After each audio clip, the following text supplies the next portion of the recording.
Mapagpalang araw, kaibigan. Ito po ang inyong kaibigan kay Jesus, Brother Manny Bautista. Minsan ta, ang salita ng Panginoon na ating matutungayan dito po sa Bibliang Poimen, ang Biblia ng mga pastor.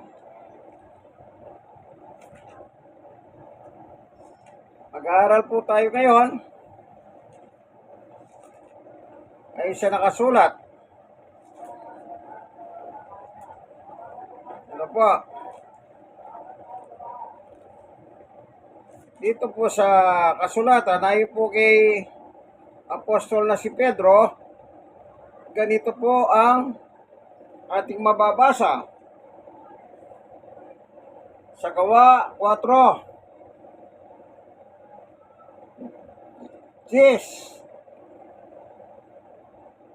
Nais kong malaman ninyong lahat at ng buong Israel ng taong ito ay nakatayo sa inyong harapan at lubusang gumaling dahil sa kapangyarihan ng pangalan ni Jesucristo na taga Nazaret na inyong ipinako sa krus, ngunit muling binuhay ng Diyos ang Jesus na ito sa 11, ang batong itinakwil ninyong mga taga pagtayo ng bahay, ang siyang naging batong panulukan.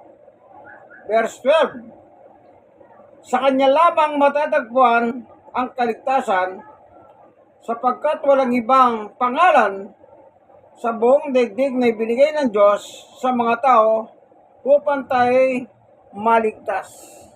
Maliwanag po, walang ibang pangalan. Sabi ni Pedro, kanino pangalan? Sa ating Panginoong Jesucristo. Panginoon, samahan mo kami ng aming pag-aaral ng iyong salita. Buksan ang puso ng mga tao upang sa ganon may isahayos ang kanilang pananampalataya. Maraming salamat po, Panginoon Diyos, sa ngalan ni Jesus. Amen. Makakarinig po muna tayo ng isang awitin pang Christian song sa YouTube.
mata mo.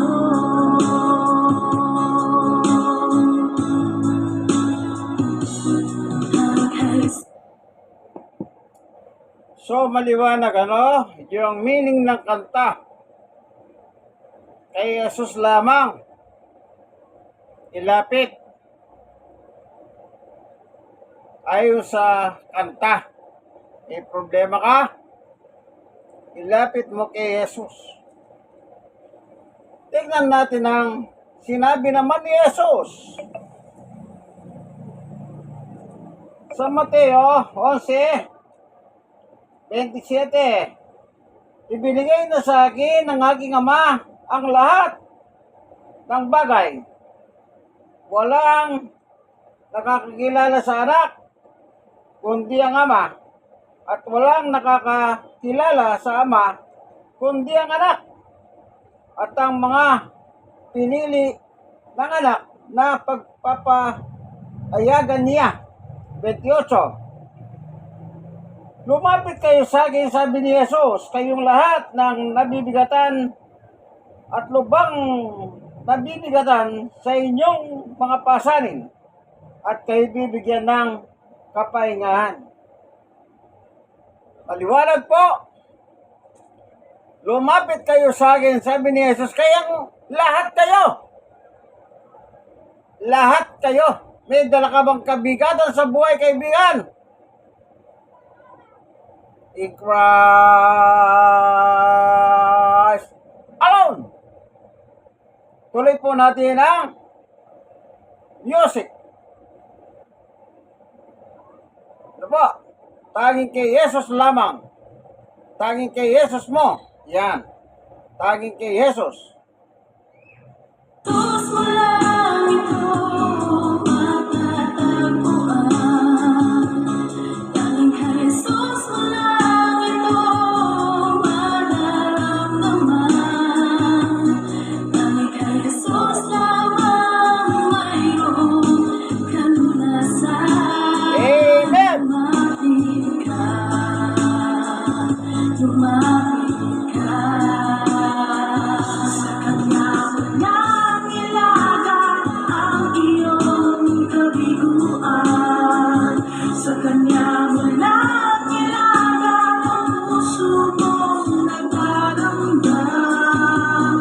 Kahit gaanong kabigat, kaya niyang lunasan.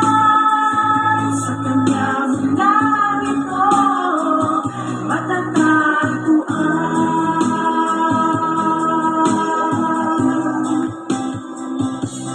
Tanging kay Jesus walang ito matatagpuan. Amen. Tanging kay Jesus walang ito mararamdaman. In Christ alone. Tanging kay Jesus lamang mayroong kalunasan. Lumapit ka, lumapit ka. Sa Kanya mo lang ilagang ang iyong kabiguan. Sa Kanya mo lang ilagang ang puso mong nagdaramdam. Kahit gaanong kabigat, kaya niyang lunasan. Sa Kanya mo lang ito matatagpuan. Sa Kanya mo lang ito matatagpuan. Sa Kanya mo lang ito matatagpuan.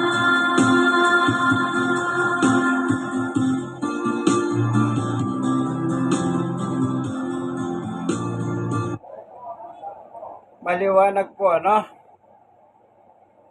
Napakaganda ng hawit.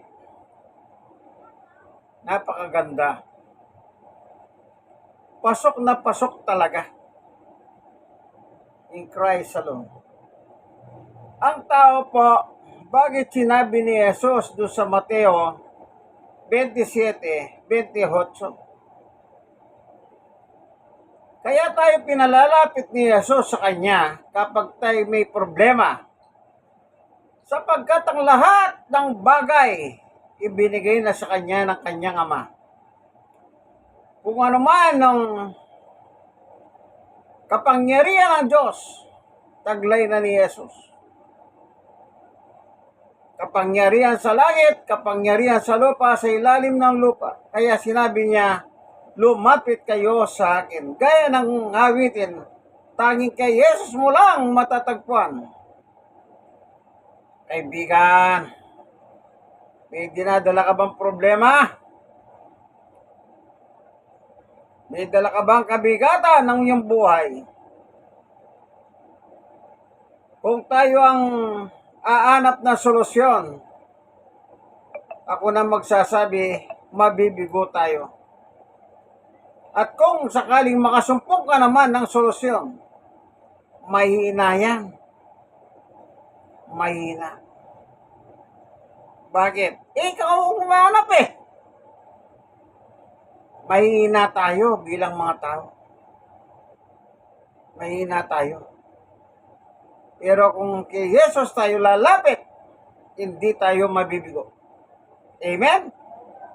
Sige po. Ulitin natin ditong kantang ito. Napakaganda. Napakaganda. Ano po? Ang mensaheng ito ng awitin ay tanging kay Jesus mo lang matatagpuan. Okay.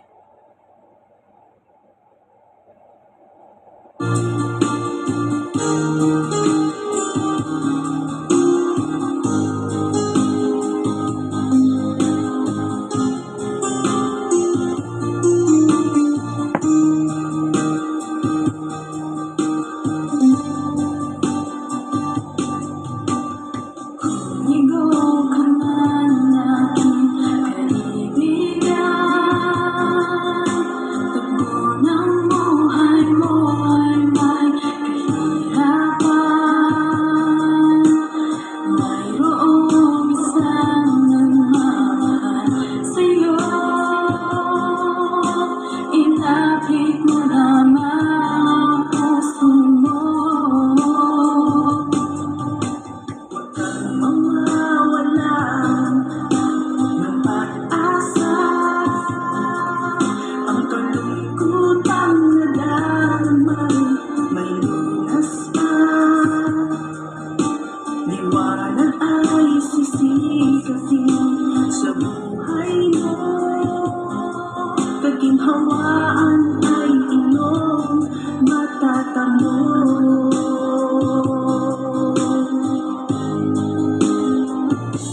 Tanging kay Jesus mo lang ito matatagpuan. Tanging kay Jesus mo lang ito mararamdaman. Tanging kay Jesus lamang mayroong kalunasan. Lumapit ka,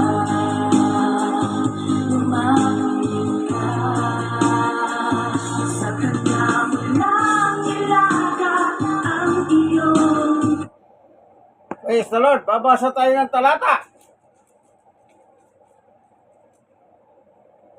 Dito po sa Marcos 5:24. Sumama naman kina Jesus. Sumama naman si Jesus. Ngunit sumunod din sa kanya ang napakaraming tao. Kaya't alos maipit na siya. 25. Kasama rin doon ang isang babaeng 12 taon ng dinudugo. 26.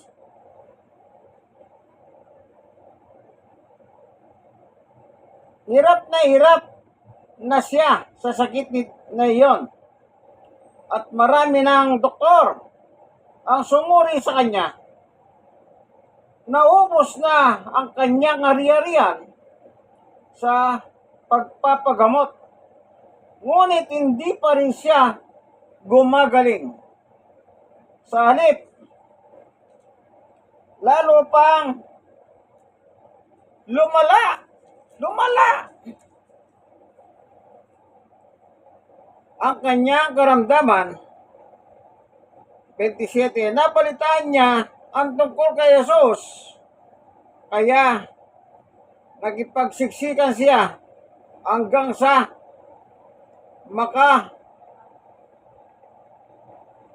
makalapit sa likuran ni Jesus at tinipo ang damit nito. 28, sapagkat iniisip niyang maipo ko lang ang kanyang damit, gagaling ako. 29, agad ngang tumigil ang kanyang pagdurugo at naramdaman niyang magaling na siya. Tuloy muna natin yung awitin. Sa kanya mo lang nilaga ang puso mong nagdaramdam.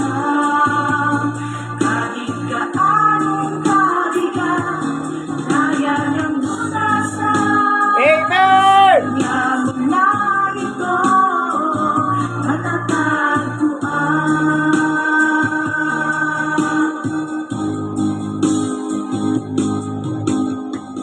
Ligaw ka man aking kaibigan,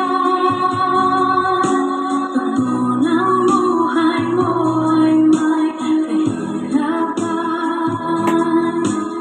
Mayroong isang nagmamahal sa'yo, ilapit mo lang ang puso mo. Huwag kang mawawalan ng pag-asa. Ang kalungkutang nadamay, malunas ka. Liwanag ay sisikatin sa buhay mo. Amen! Kaginhawaan ay iyong matatamo.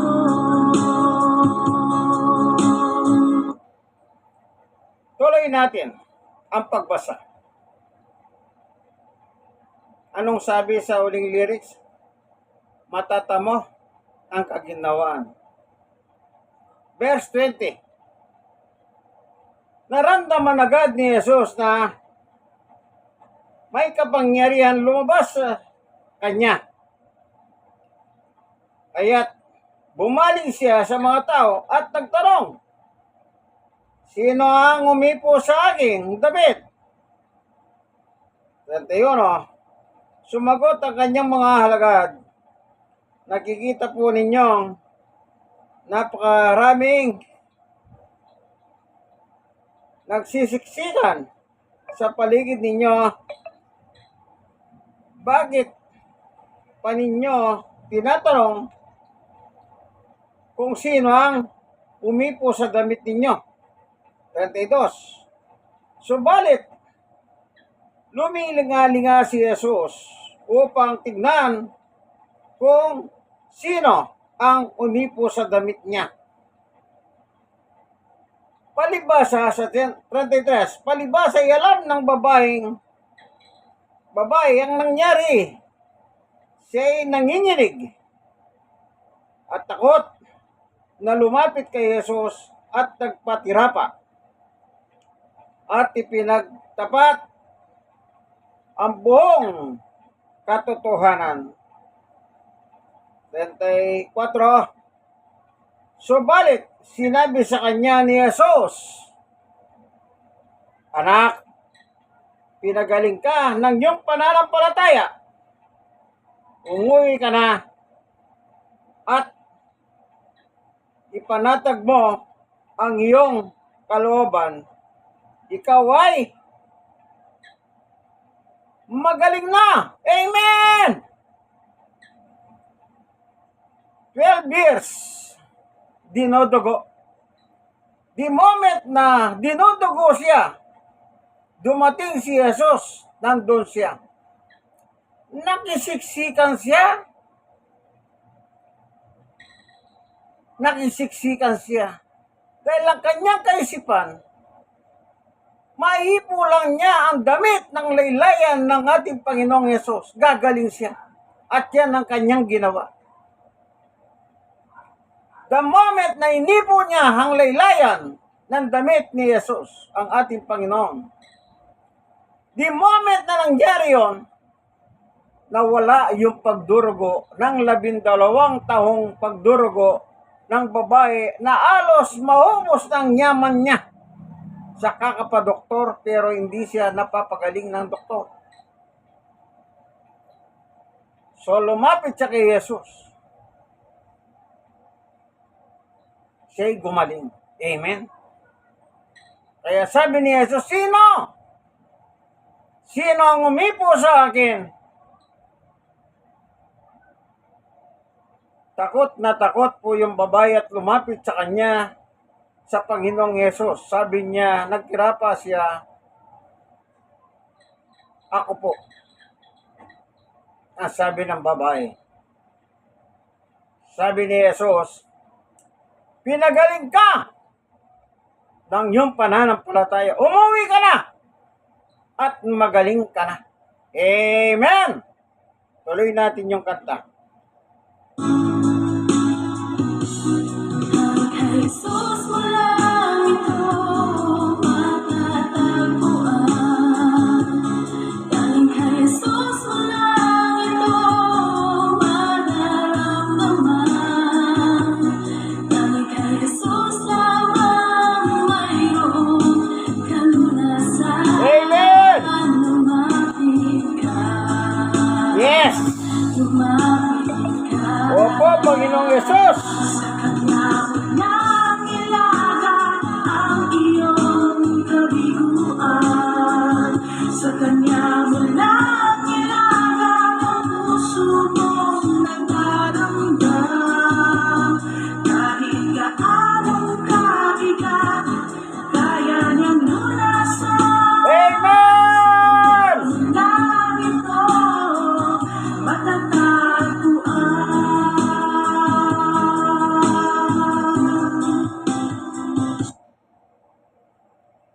Tamang sinabi ng Panginoong Yesus doon sa Mateo 27:28.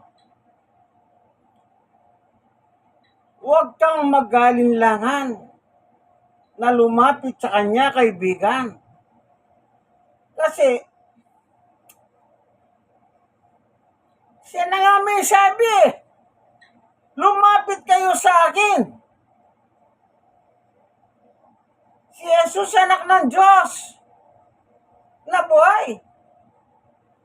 At ang lahat ng kapangyarihan niya, ang sabi ni Jesus, binigay na. Binigay na. Ang lahat ng kapangyarihan sa akin ng aking Ama. Ulitin nga natin.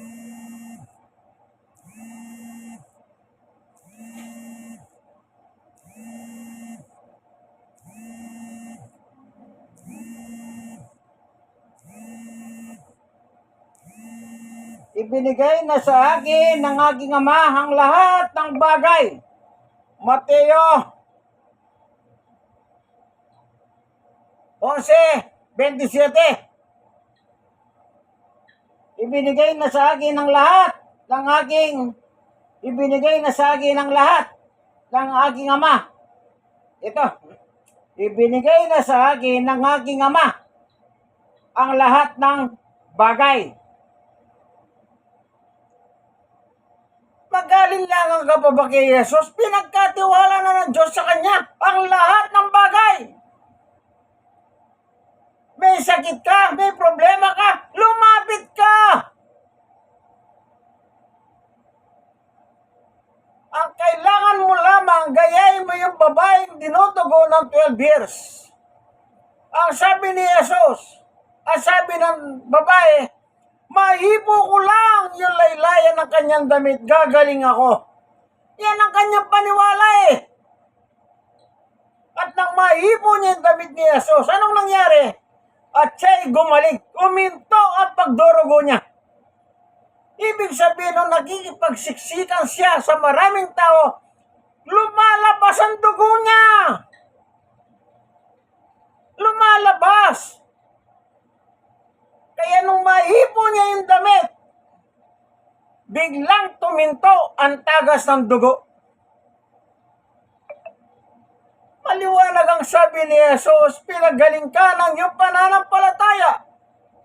Kaibigan, huwag kang mag-alinlangan. Manampalataya ka, kaibigan. Maniwala ka. Maniwala ka. Sa 28, lumapit kayo sa akin kayong lahat. Lahat na. Wala na siyang tinira. Na nahihirapan at lubang nabibigatan sa inyong pasanin. Lahat na. Ano man ang problema mo dyan, kaibigan? Ano man ang bigat ng iyong daladala? Sabi ni Jesus, salika! Come to me, all of you! Nag-alinlang ka pa ba? Anak ng Diyos na buhay ito! Gagaling, aayos ka. Ano man ang dala mo sa problema, kaibigan, tuloy ang kanta. Aming Jesus, mula dito matatagpuan. Amen. Aming Jesus, mula dito mararamdaman. Aming Jesus lamang mayroong kalunasan. Lumapit ka, lumapit ka. Kanina! Sa Kanya mo lang ilagang ang iyong kabiguan. Yes! Sa Kanya mo lang ilagang ang puso mong nagdaramdam. Kahit gaanong kabigat, kaya niyang lunasan. Sa Kanya mo lang ito matatagpuan. Sa Kanya mo lang ito matatagpuan. Sa Kanya mo lang ito matatagpuan.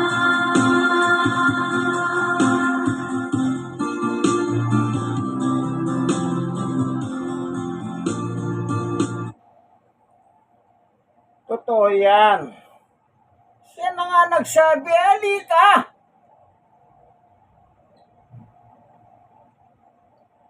Sa kanya mo lang matatagpuan ang lahat ng lunas ng iyong problema, kaibigan. Napakaliwanag ng kanta. Napakaliwanag ng mensahe ng Biblia. Sa kanya lamang natin ilagak ang ating kabigatan sa buhay, ang ating problema. Wala na pong iba. Salamat, Panginoon Diyos, sa liwanag ng iyong pagtuturo sa amin. Ang iyong anak na si Jesus yung pinadala upang siya po ang aming lapitan. Nasa kanya na po ang lahat ng bagay. Nakatitiyak kami, maniniwala lang kami. Yun ang susi. Gaya ng nangyari sa babaeng dinurugo ng 12 years. Ayon sa kanyang pananampalataya, sabi ng aming Panginoong Yesus, babae, umuwi ka na, magaling ka na. Amen.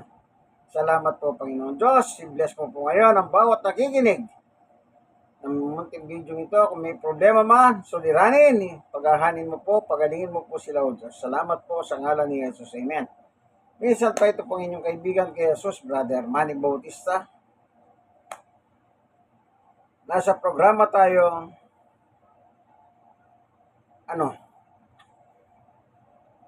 oras ng katotohanan. Na hayo sa Poimen.